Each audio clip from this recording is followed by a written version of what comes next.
One of the things that I've had to recognize is when those when those times have come up, sometimes it's actually fallen back on me as the coach that I have not done a good enough job of having them decide what steps they need to take. That's a good point.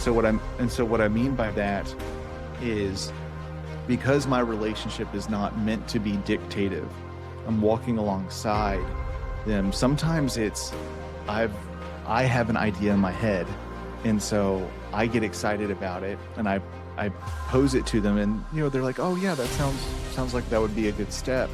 But in reality, because they haven't come up with it themselves, or they haven't truly bought into like that is the step that I need to take, I've accidentally put onto them what I think they should do instead of them making the step and realizing, oh, this is what I need to do. That tension then comes to, okay, I've accidentally given them an action step that they're not bought into. So of course they're not going to do it, or there's going to be barriers or roadblocks to that. So really that comes back on me as a coach, that I have to develop and grow. Welcome to the Coachability Code podcast. This is your host, Jordan Ring. Coaches, you ready to be coached? Let's go.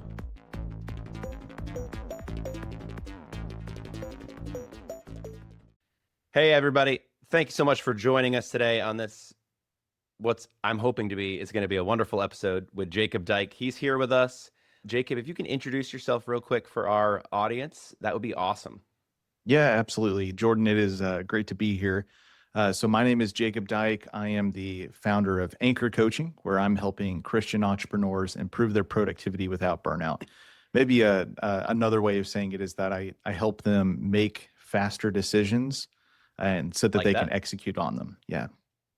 Yeah, I love that. So I have just some icebreakers I'm going to ask you that I've been asking everyone, and then we can jump into what you do and things about coaching. But yeah, if you don't mind sharing.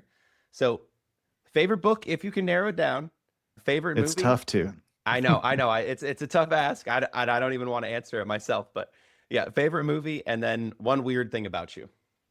Oh man, there's a lot of weird things, so that's hard to narrow down too. But favorite book is probably, it has to be the Lord of the Rings trilogy. It's just such a great classic. Although I will say that I just read the first Mistborn book by Brandon Sanderson, and my that's brother probably is all about those. Yeah, it's the first more modern fantasy book that I've really enjoyed. So that's been a fun one to jump into. But yeah, Lord of the Rings takes the cake for sure. Nice.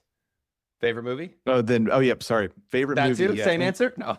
No, Empire Strikes Back. Okay. It is a classic for me, nostalgia. I used to watch out on it any like long-term trip with my family, and road trips and all that. So yeah, love some good Star Wars.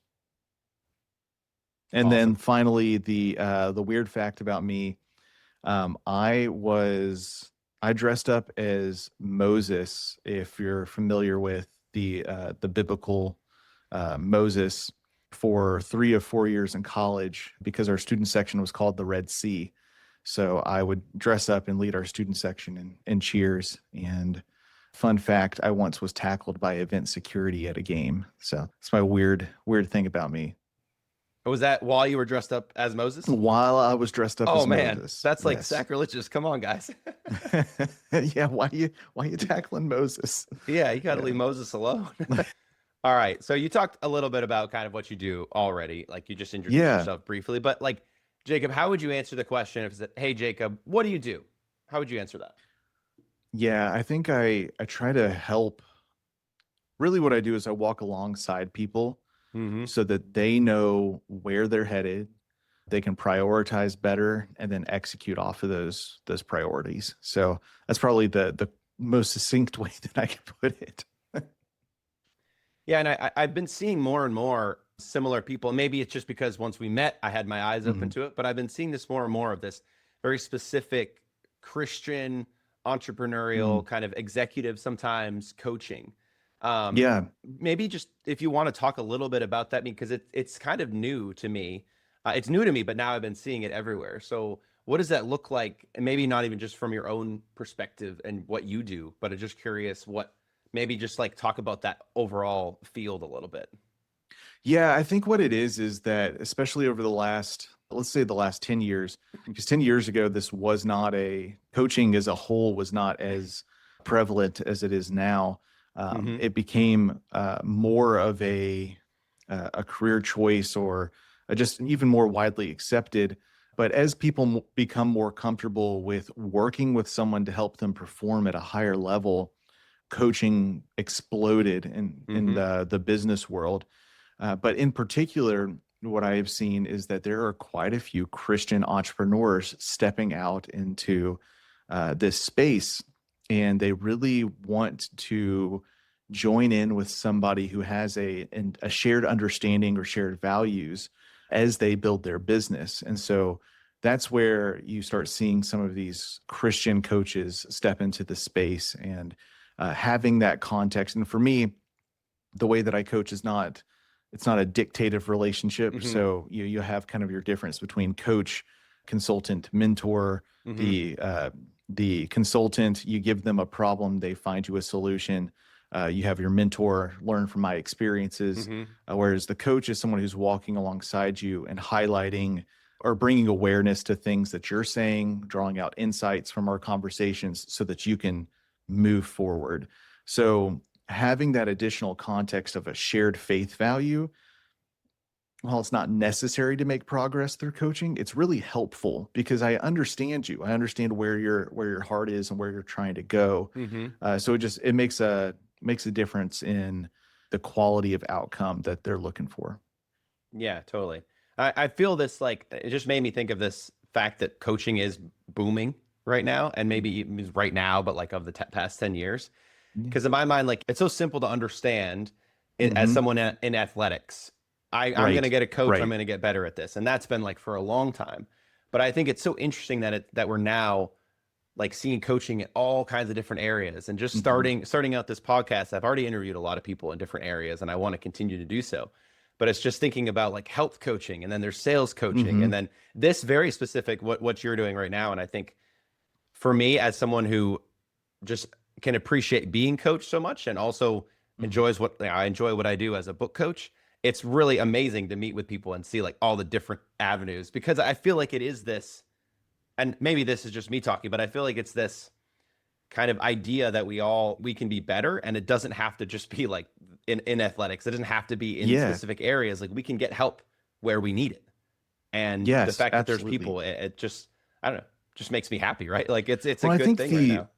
the with the expansion of the accessibility to the internet and having places like YouTube where you're getting information just on online now, you're kind of more focused on just learning how to grow individually anyway. So Hmm. there's a Yeah, desire for true. professional development that you can get outside of the traditional path, which used to be just through your employer, to people are more open to exploring outside opportunities.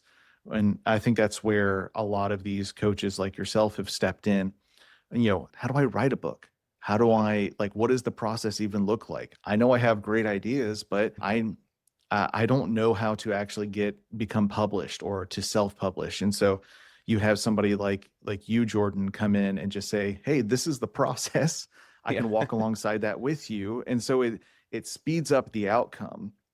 I think that's the I other love part of that. it Yeah, is that's good. that people are looking to and maybe it's not just the speed, although I do think that coaching makes it faster, but it's making it more likely that you succeed, which I think is the other component of it. Of if you're just doing this alone, how likely would you be to follow up on these action items that you're doing? But by having somebody walk alongside you, holding you accountable, helping you remove roadblocks, it just increases the chances that you're actually going to get to where you want to go. So I think there's a big appeal there.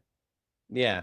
And that kind of leads us into the next question. Like what do you see as some of the roadblocks that people are facing that come to you? Like what are the Ooh. primary reasons? And and just serve, like basically services, but avenues you're helping punch through those roadblocks and say, okay, Yeah. as a coach, I'm going to come alongside you. We're going to get you there. We're going to get you to the right Yeah. place faster. But what does that look like? Yeah. I think it starts off with the isolation of being a leader or being the one who's making all of the decisions as the owner, the founder. You're constantly on. You're having to make all of these really difficult decisions that lead to action steps. And so, some people can feel stuck, and that's because there's so many options ahead of them, or they're not aligned to a larger, greater vision. You have people feeling overwhelmed. Use the buzzword Mm-hmm. burnout, but it is a really it's a reality of you are running so hot all the time. How do Yeah. you survive through that? And so how do you be productive over time instead of just in the moment through sprints, creating healthy rhythms for your life? And another big one, how do I just create a good schedule, like a realistic schedule that Yeah. allows me to get work done without missing out on family time? So I think those are a few big things that tend to pop up. No, I love that. That's good stuff. Describe your best student and what makes them your best student. I mean, you could be picturing someone, but what I really Yeah. want is a story if you have it, around that. Like Yeah. someone who really, yeah, who came to you, you helped them, you almost you made my job enjoyable, but also almost easy, right? So in particular, I have this one client of mine in mind. He just executes. Like That's it's good. like as soon as he's clear on what it is that he needs to do, he just goes out and the nothing stops him. So it's really easy to work with him because we're exploring what direction he needs to go next. And so as soon as we run through the prioritization stuff, it's just like, okay, so next week I'm going to have these 1, 2, 3 action items, and they're just rolling with it. So having the ability to just be very action oriented within the context of knowing where you want to go, man, the progress that he makes is pretty special. Yeah. So the reverse of that, someone who's come in and Yes. hasn't been as helpful, or not as helpful, as someone who's come in that it's been harder and more challenging for you to help. But what were not even the roadblocks that you were trying to help them with, but the roadblocks Yeah. maybe they already had that it was difficult to? Yeah, I think the biggest one is when somebody really doesn't know where they're going. And when they don't have that clear vision, which I do help with, but there are some times where it is so disjointed. They say that they want something, but then setting aside action items, they don't actually act on it. And so that's a really hard person to coach because they're not willing to put in the work. It's either a hesitation on putting in the work, which isn't always the case. Sometimes it's just, I can't commit to this because I don't know if this truly is the vision that I see for myself. And so there's fear holding them back. And those are things that we can work through. But sometimes somebody who isn't as coachable as you'd like them to be, they say, hey, I'm going to do X, Y, and Z. But when I follow up, they're just not doing the activities it's going to take to find the vision that you need or that they want to have. Action items on that would be like, okay, what are 1 or 2 ways that you could eliminate options this week? Finding action items even within confusion is really important step to take. And sometimes they're just not in the place to do that. They're not ready to, and that's okay. That just means that, it is okay. hey, well, let's work together in the future. But right now, you're not going to be running full speed ahead, and that's all right. Yeah, I think that's one thing, if I had to say, like, that I struggle with the most as a coach, is when people say they're going to do something and then they don't. Because for me as a coach, like we said before, like, I'm right alongside you, but sometimes I feel like you say you're going to be here and I'm like, okay, let's go, I'm here, but then you didn't do this and you're dropped back now, and then I'm right. like, oh, how do I hold, like, I think it's what I found it difficult to be empathetic and sympathetic. Yeah. Really, can be empathetic, hard to be sympathetic towards someone who's not doing what they say they're going to do. And I think, yeah, it's been a challenge for me. For sure. I think one of the things that I've had to recognize is when those times have come up, sometimes it's actually fallen back on me as the coach Hmm. that I have not done a good enough job of having them decide what steps they need to take.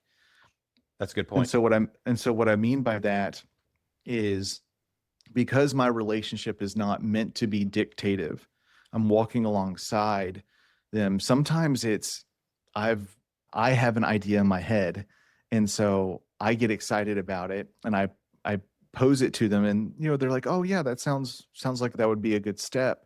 But in reality, because they haven't come up with it themselves, or they haven't truly bought into like that is the step that I need to take, I've accidentally put onto them what I think they should do instead of them making the step and realizing, oh, this is what I need to do. That tension then comes to, okay, I've accidentally given them an action step that they're not bought into. So of course Hmm. they're not going to do it, or there's going to be barriers or roadblocks to that. So really that comes back on me as a coach that I have to develop and grow, be more patient, you know, and and essentially work on my coaching process to ensure that I'm not forcing people into holes that they're not really meant to. Because what ends up happening is when I go back and I ask them, okay, so what were the roadblocks here? Sometimes it's like, I actually don't know if I want to go down this path. I don't Yeah. know if this is I don't know if this is going to get me or move me towards the outcome.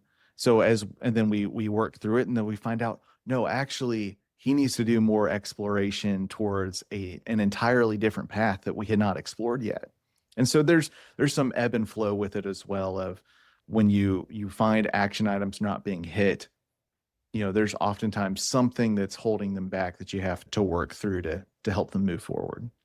I think that's so good. And at the whole time we're talking, I'm like, okay, I got to be thinking about that because there is that discord between what I see as best and, like you said, like Hmm. are they ready to take that step, and have they said they're ready to Right. take that step? Like, have you been communicating that with them? I think as you're saying, it's like that's essential to have that level of communication.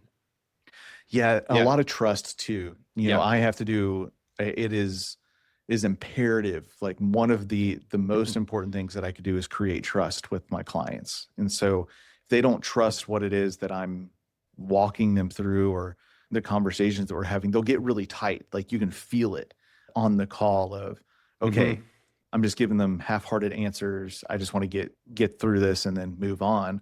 But when somebody's like really into it, somebody who truly trusts me, all of a sudden you have, okay, this is why I'm really struggling with this. This is the emotional toll. This is the frustration that I'm feeling. This is why this action feels hard for me to do. And then it's navigating, okay, so these are the feelings for it. How do we give you the tools, the skills, the accountability to move through that? Or is there another path that we need to go down? So yeah, it's an ebb and flow. And I would imagine for you, Jordan, with book coaching, that it is so hard because they're working on something that is so intimate, their baby, so to speak, Yes. if they've created this thing.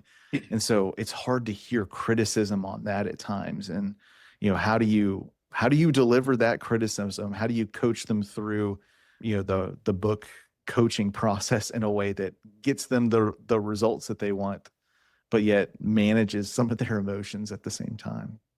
Yeah, I think that's something I really am discovering as I'm continuing to do this, is that it is such an emotion. And I know, and I knew this, but it's like when you know this, you kind of take a step away from it as like someone who's been writing books Yeah. for so long. Like I know that it's an emotional endeavor and adventure, but I kind of I've learned to separate that, right? And I think Mm, the more I'm doing the coaching is, no, I got to get back to that. This every time I have to sit down and say to myself, this is the first time they're doing this. And mm. it's such a big emotional journey that they're going on, even if they're not writing a memoir, even if they're writing a business book. Like these top level, high level CEOs are maybe for the first time sharing some of their story, right? Like Yeah. it's not easy for them. Even if I am doing the ghostwriting for these high level people, they're still sharing with me. And that's enough to be Right. like, oh, actually, I don't like this. Like, it's like, okay, let's Mm. sit with the discomfort a little bit. Let's, if you don't like it, that's actually potentially a good sign, saying those things. But yeah, it's you have to have empathy in that moment. I feel like for me, that's one of the biggest things you need as a coach, is having that, and never assuming that just because someone has been in leadership for 30 years Mhm. that they can sit with you and write a book and not have those emotional feelings Right. attached to that. And maybe they don't know, they haven't, yeah, like I said, they haven't experienced that before. So I it's would being patient there. yeah, I would imagine too that that another part of that ghostwriting process or just working through writing a book for that audience is that they are used to having a certain level of control over messaging and how a story is portrayed. And so that's got to be really difficult too of how I don't want to call them picky, but that's kind of the word that comes to mind of how picky they are of how the wording is to explain how they were feeling or working through a situation. So how do you navigate that as well? Yeah, so like thinking about their voice and how it's coming Yeah, yeah. across. I mean, it's trial and error. It's getting feedback. Even as a coach who I'm giving feedback to my students and to the people that I'm working with, it's been a big part for me to get feedback from them as well and have it be Mm, very collaborative. As much as I can from the very beginning, I'm saying I want this to be collaborative in nature where mm. we're talking to each other and you're giving me, even if it sounds harsh, like no, tell me that doesn't sound like me. And that's more for like the ghostwriting part of it, because in the Mhm. book coaching, I'm not doing the actual writing, so there's less of like Right. I have to figure out their voice. But yeah, it's as much feedback as you can get on the process. And I think Mm, not being afraid to ask for that feedback as a coach has mm. been a big one for me. And just as a coach, as someone who's done freelancing, as in anything that I've done, not being afraid to ask the people I'm working with and for, hey, Mm. I'd like some feedback from you on how I'm doing. Am I helping you? Right? Like, is Right. this helpful? Like that could be a scary question to ask as a coach sometimes, because Yeah. you want to think, okay, I'm definitely making a difference. But opening up that conversation to the other person has been helpful. Have you found that too? Yes, I think it's the feedback loop. You have to have that pulse of how are they feeling? How are they perceiving this? Are they getting the value that they really want? Do I need a coach in a slightly different way because they have different needs? I have one guy who I'm a little bit more blunt with because he desires that kind of Mm-hmm. relationship. I have or I so sometimes it's calling him out pretty not harshly but just very directly of Yeah. having more conversations that we just cut through the fluff and in many ways it's made me a better coach because I can now understand personality types and just be more direct and ask like, hey, do you want me to coach a little bit more like this or do you want me to be a little bit more observant and speak into it as the opportunity comes up? And so there's a navigation and balance to that, but the feedback loop, if you don't have that, you'll never improve. And that's not just as a coach, but as any in any profession. You've got to know, hey, did I do well at this particular thing? Yeah. And if not, how do I improve? And if so, how do I improve? It's what is the start is so there's this great quick feedback tool that it's like, what do I need to start doing, stop doing, or yeah, start doing, stop doing, and continue doing. And That's so good. it's just three quick steps of okay, how do I get the results that I want to do? Well, I need to stop watching Netflix. I need to start reading more books, and then I need to continue to do my daily activities. It's like that's such a quick, powerful, actionable thing, but it works. And so being able to give that feedback loop and receive that feedback loop as a coach is really important. Yeah, absolutely. Okay, Jacob, this other question, I like this one. So what areas have you been coached, if any? Mhm. And how has that helped you to become a better coach in your area? Ooh, yes, great question. I was coached. In fact, the whole reason why I became a coach is because I was coached. I went through a period of time in my life where I was really having a hard time knowing where I wanted to go. Hmm. I could not cast a vision for my life, for my family, for where I wanted to go career wise. And I was encouraged by a good friend of mine to go see if a coach would help. And turns out it was pretty transformative for me. So worked with my coach for about 2.5 years, and it really transformed my life, both from the perspective of I was making intentional career progress for really the first time, Mm. being able to say, this is what I want to do. This is the next action step I need to take to move towards that. And then also falling in love with the coaching process and being introduced to it. So it was so transformative that it inspired me to go get trained by the same organization that he was, and then ultimately led me to launching Anchor Coaching. So yeah, it was a lot. I think I'll do a quick one of the biggest takeaways from coaching for me was I learned a 3-step process to help me when I was feeling overwhelmed or feeling hot or just stressed about a situation. It was slow down, breathe, talk to God. Super That's good. simple, something I could do any moment of the day, but it just reoriented me so that I could take a pause in the midst of a stressful moment and then could re-engage and actually take action. And that was just such a powerful moment for me. And that was what, one month in, and it changed how I started operating from there. So yes, coaching was very important for my life. Yeah, and I just with that too, like I just love how the small things can and small and simple things can be anything but small, right? That one little thing or that one little like just asking those yourself those questions can be like, okay, this changes my life. And of course, it's more complex and more complicated eventually, Mhm. but it starts with those questions that you can pose to people. That's like kind of the magic of coaching, and it's not even out of this world, right? It's I've been in this long enough to know that like these are the things you should think about in this area, and then Right. those are the things that those people coming to us can't Google, and maybe they Mhm. could Google, maybe they could Google. I won't say they can't They don't Google it, know but that they need to Google it. exactly, Yeah. It's so simple to come up with, or to, in many ways, the process of going from like writing your first book, you just have no context yeah, at all to what it is that you need to even begin to start doing. You have all these preconceived notions and stuff. And so to have someone like you just be like, hey, I've gone through this process like 100 times. So let me just give you a few things that will help you start down the process. Yeah, that guidance is really significant.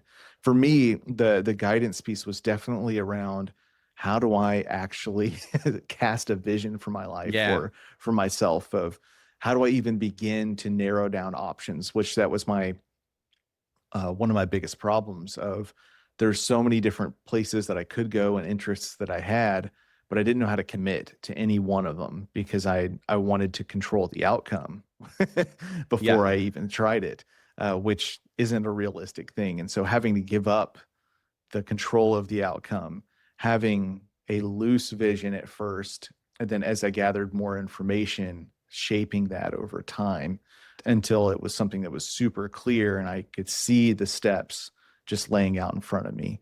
But I wouldn't have gotten there without my coach. yeah. I know I bring everything back to books, but that's because I'm obsessed with them. Like as you were saying that, it made me think that is why you can't start and just start on the book and hope that you're going to get a final draft right away. Mm, It's such a process of absolutely. taking the steps. And I was just talking to someone else about this today. Like everyone, not everyone, many people will come to me or talk about writing their books and they'll just start writing their books, which if you want to take an action step, I applaud that. But it's best to start with the outline, with something first. Like, what's Yeah, your with foundation? something in mind. Yeah. What's your why? Get some clarity around what the book Right. is going to do for your life and business and those Mm, things. And I think that's what coaching can help you do. Like you said earlier, you don't necessarily know someone that's going to write a book or someone's going to start a business. Says, okay, I don't know what I'm doing. Let me just go start the draft. Or I need to file for an LLC. That's how you start a business. And that's a step, but it may not be the first step, right? it's Like, not always the first step. Yeah. yeah. Yeah, it's really funny to think about because yeah, I think of when I first launched mine, all of these extra activities that I thought were important to do, they didn't matter because I had no clients. So I really didn't have a business at the at the Yeah. time when I, first launched. It's like, oh, I threw up a website. I have a business. It's like, okay, well, No, not really. Not until Yeah. you actually have, have people paying you. And so, yes, it's helpful to have an end goal in mind. And I think for you in particular, thinking through like who is my target audience and who is, yeah, who's the person that I'm writing to. And so for me, I struggled early on in building my business with who do I work with? Like, who is the person that I'm actually serving? I had 10 different areas that I thought I was serving. I was trying to be all things to all people. And so I wasn't producing a very good result as far as my messaging, and it wasn't landing. But I would imagine for you, it's a similar process of you've got to figure out who you're writing to so that you can then create something that is meaningful for that audience. No, it's so similar. And that's again, that's another reason why I am super pumped about having conversations like this, because in Mhm. all of the aspects of and all the areas that one can coach, I feel like there's so many crossovers. I had a Mhm. really interesting conversation with a business coach. Her name is Anna Ludwinowski. She's one of my favorite people on LinkedIn. So everyone listening to this, just go connect with Anna. She's great. Anna Ludwinowski from Canada. Love her. But we talk about all the time about how me with books and her with business Mhm. coaching, it so much of it lines up because it's exactly what you were saying. It's that clarity on audience. Who am I Mhm. talking to? Why am I talking to them? And writing a book is not it can be a very personal experience, but you're not doing it for in the end, you're not doing it for yourself. You're doing it for the Right. reader, and the book needs to feel that way. So you have to ask Right. all those questions first, just like you would be starting a business, because it's not for you. You're not starting your entrepreneurial coaching business for yourself. It's for you. It's going to do Right. something for you, but Right. it's for the people you're serving. Absolutely. And maybe fictional authors do it differently, but I would imagine they still keep in mind who are they writing to. Yeah. Stephen King, I'm sure, had his audience that was anticipating the next horror story that he was coming out. And so, he came up with more and more horror stories to relate to that audience, things that they would buy into. So yes, Hmm. I think that there's a lot in on the marketing side of business that goes into that of creating things that make sense, whether it's content or tools or things like that go directly into once you understand who you're working for, then things really start flowing a lot better. Yeah. So once you figured out who you were working for, Yeah. I like to ask this question. It's kind of a side question, but I also know Yeah. coaches are interested in it. What has been your most successful strategy for not maybe not growing your business, but just Mm. having something consistent? Ooh. Um, yes, I think there's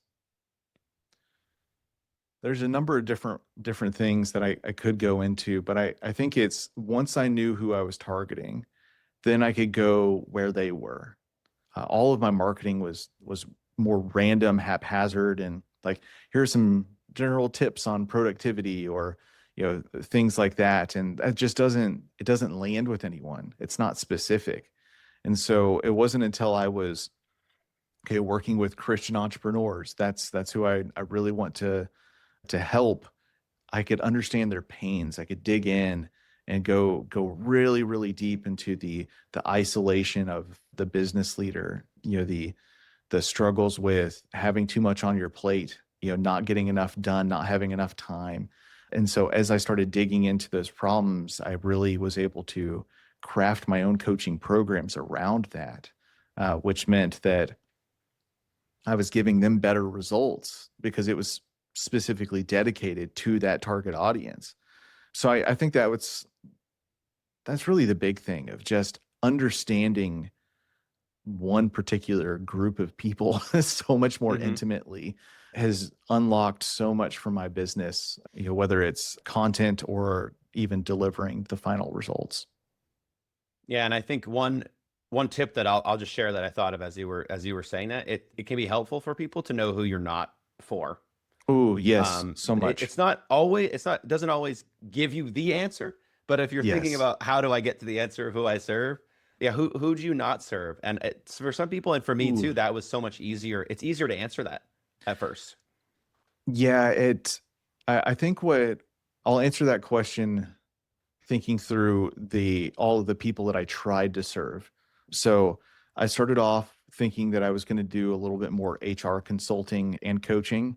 I do not do that anymore. I do not do the HR consulting at all. I typically work with individuals within, or like the CEO, the founder, or the owner of the organization, and then as they see fit, they could bring me in lower, but I don't start off lower within the organization.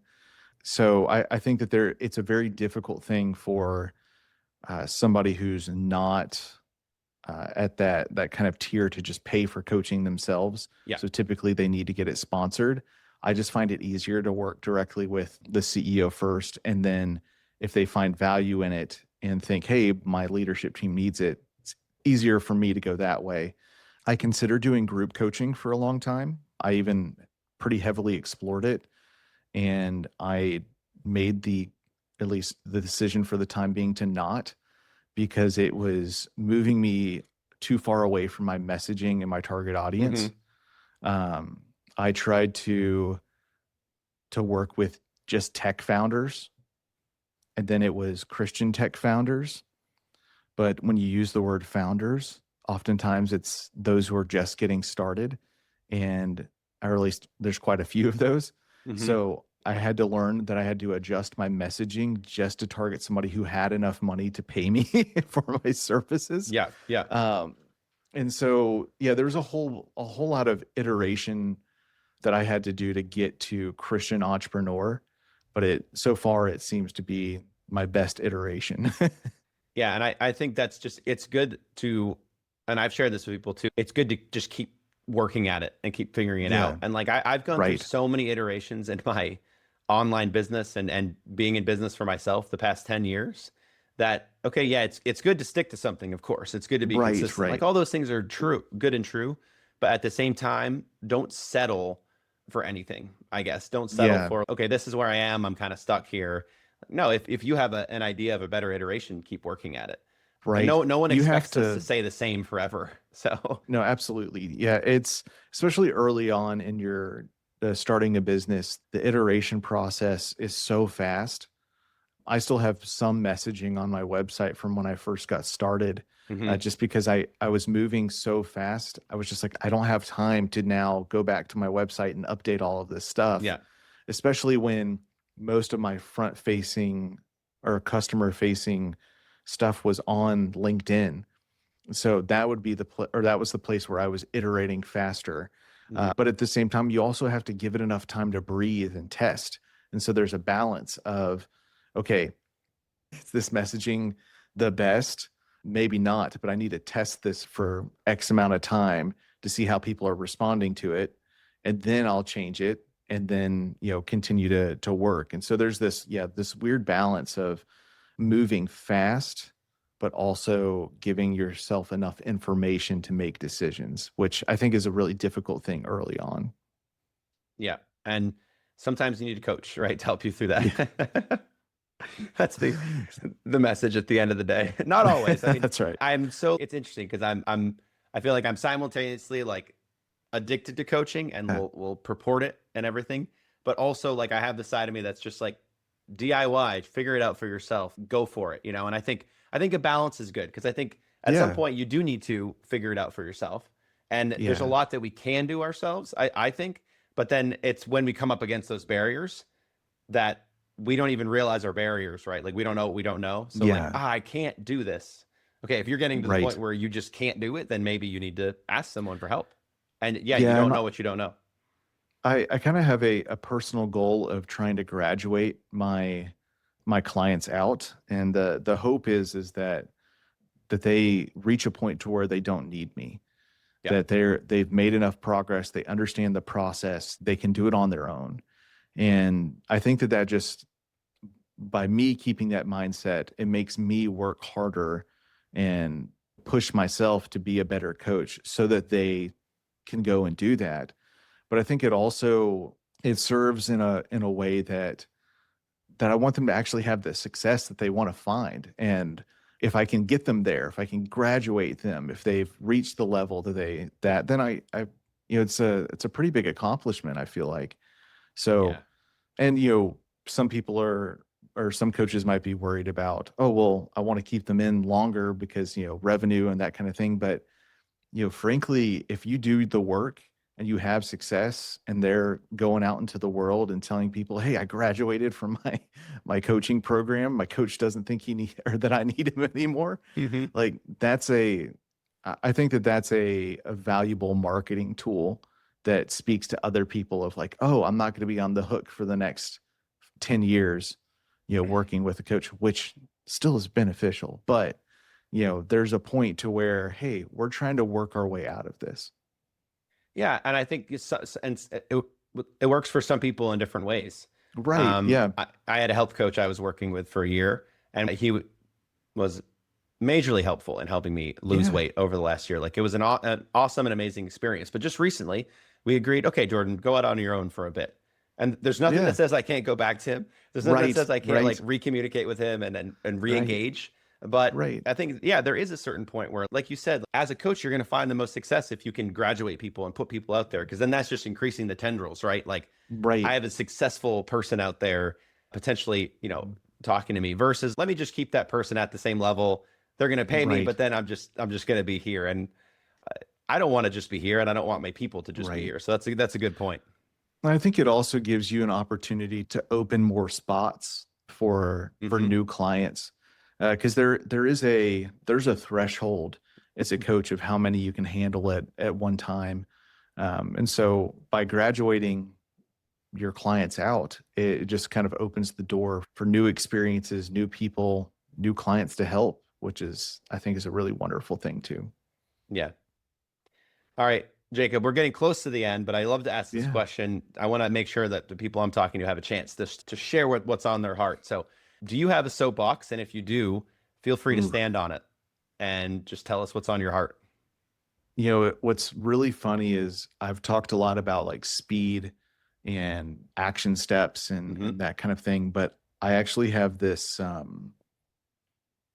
I think that there's so much of a pressure to be fast that people really struggle to actually set the right direction. So I have a philosophy to be slow to hurry, but be quick to execute. And so the concept is know where you're going before you start going after it.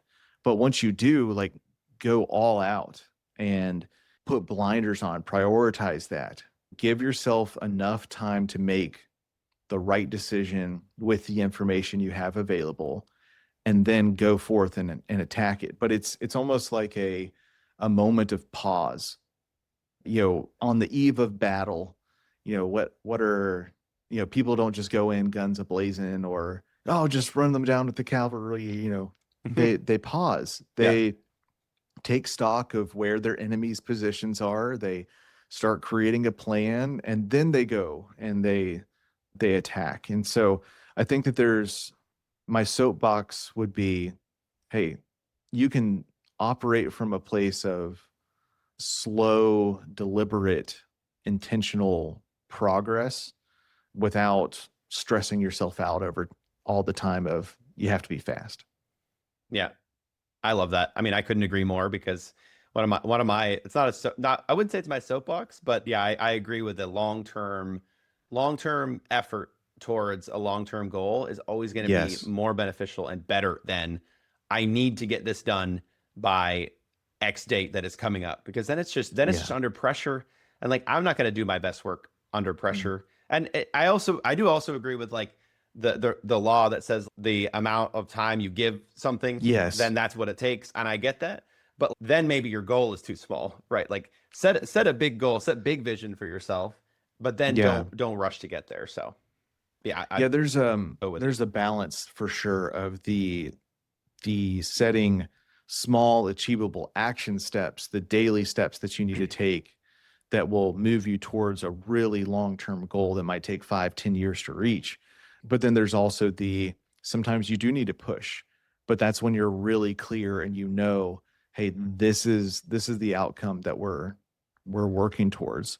So I think that there's a balance there, but And there's a time and a place for sprinting. There is. Like, I don't want people to think like, oh, don't work hard, just be slow. And yes, like, you're going to have to work hard, but you can't do that every day for forever. You will burn out. Your body will shut down. So having those intentional pauses to take stock of where you're at and where you're going, and are you still aligned with that long-term vision? I think those are really important rhythms to have. Yeah.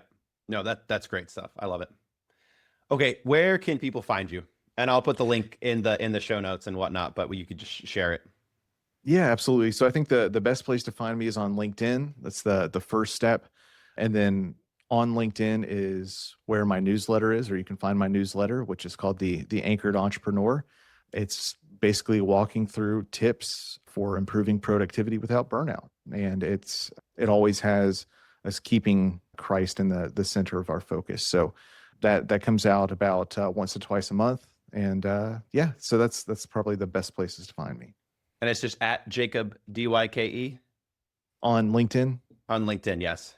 Yes, correct. Okay, perfect. And they'll have the links, but just wanted to say it too. All right, Jacob, super appreciate you coming on the show. Thank you so much for spending your time with us today. Super appreciate it. Absolutely, Jordan. It's great to be here. Are you still here listening to this podcast? You're awesome. I got 2 CTAs for you. Number 1, subscribe to this podcast for more. And number 2, have you ever thought about writing a book? Contact Jordan. He can help you out. Jordan@jmring.com.